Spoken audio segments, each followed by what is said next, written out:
Lesson 2, Day 1. So this is the first half of Lesson 2. It's going to be in 2 sections. This is the first half, which is all about standard position of an angle and positive and negative directions and coterminal angles. So the first thing we're going to do is define a standard position. So that is when an angle's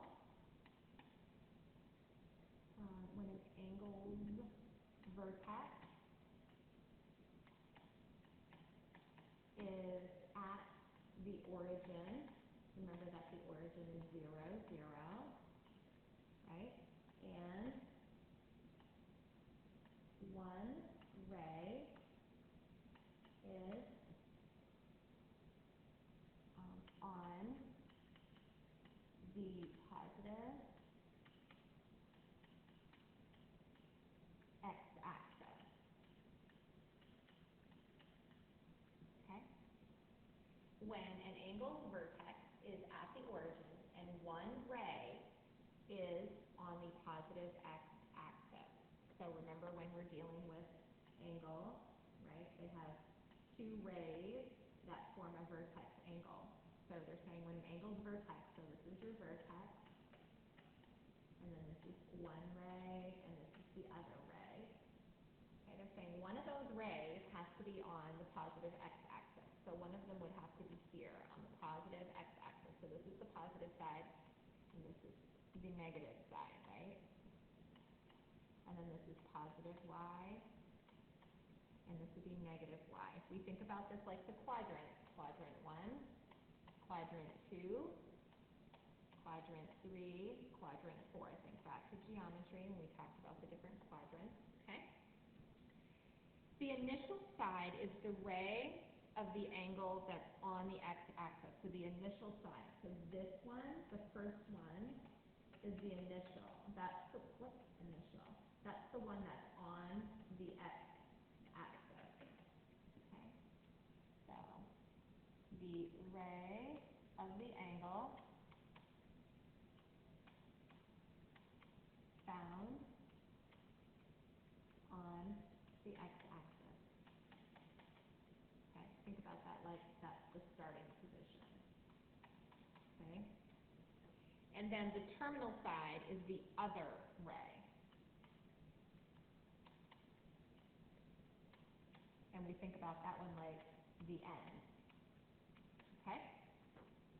So we'll draw it on this picture now. So I'm going to use a different color so it stands out a little bit since it's going to be my initial side. And then this will be my terminal side. So initial and terminal. Sounds kind of depressing. Terminal, that's the end side. To find an angle in standard position, so this is the whole angle from beginning to end, right? All those degrees. To find the angle in standard position, you find the amount of rotation from the initial side to the terminal side.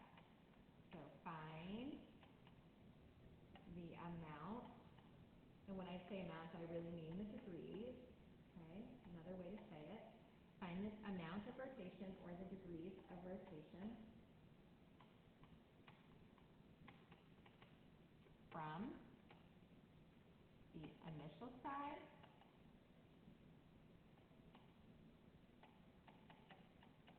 to the terminal side.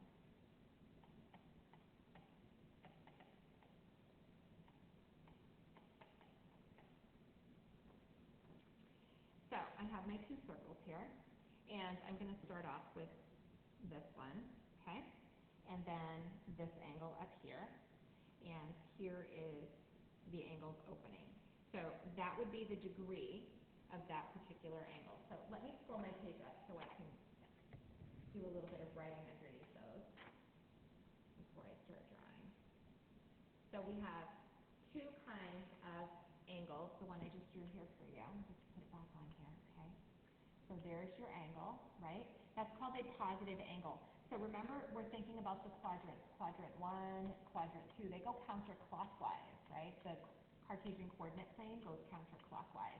And so do your angles. We start here at our initial side, and we always go in the counterclockwise position. We don't always, but that is the normal position, to go in the counterclockwise position. So the positive angles go counterclockwise. Okay. Counterclockwise. We start on the X, and then we measure. Okay. So we're going to go ahead and measure how many angles that is. And we'll talk a little bit more about angle measurements in a little while. Again, they don't always go in the positive direction, but most of the time they do. Occasionally we do have angles that open negatively in the negative direction. So we do sometimes go clockwise. It's certainly not the standard, but we do go negatively. So sometimes our angle looks like that, where we're going in the negative direction. So you just have to make sure that you note that. When we go clockwise, we have to note that we get a negative angle. So we're going to start again on the X, and then we measure.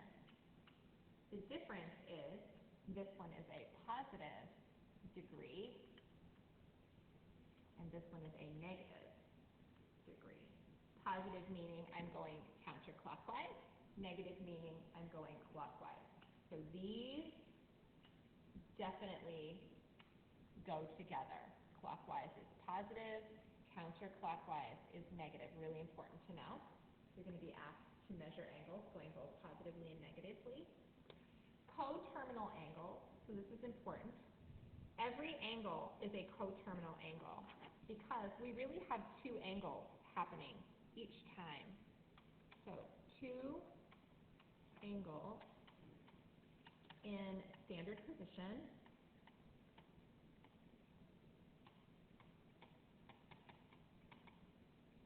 Okay, they begin on the X at the origin, and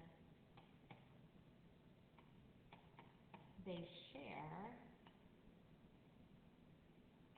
the same terminal side.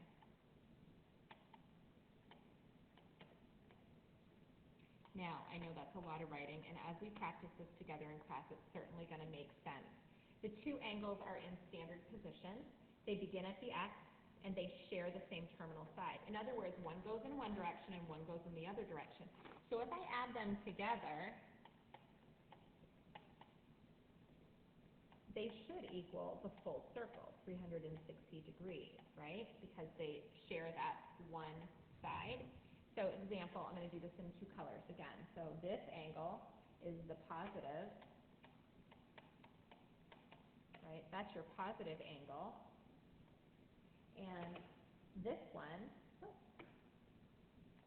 that one is the negative angle. So one is going in a positive direction, the other one's going in the negative direction. And so if this one is a positive 135 degrees, then this one has to be a negative 225 degrees, because when I add together 225 and 135, that's going to equal a full circle. Now granted, this is a negative 235, and that's because that's just telling you what direction the angle is going in. It's 225 degrees.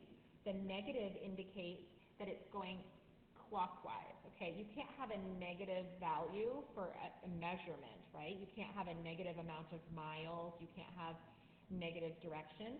So that negative is just telling you which way you're going around your circle, not the actual measurement of that opening. The 225 represents the measure of the opening. So 225 plus 135 gives me a total of 360. So those are coterminal angles. They share the same terminal side, and they fulfill the whole circle. Okay? So you're going to take some time to do some in-class practice with me on this, and then we'll go ahead and have more discussion about it if you need some help.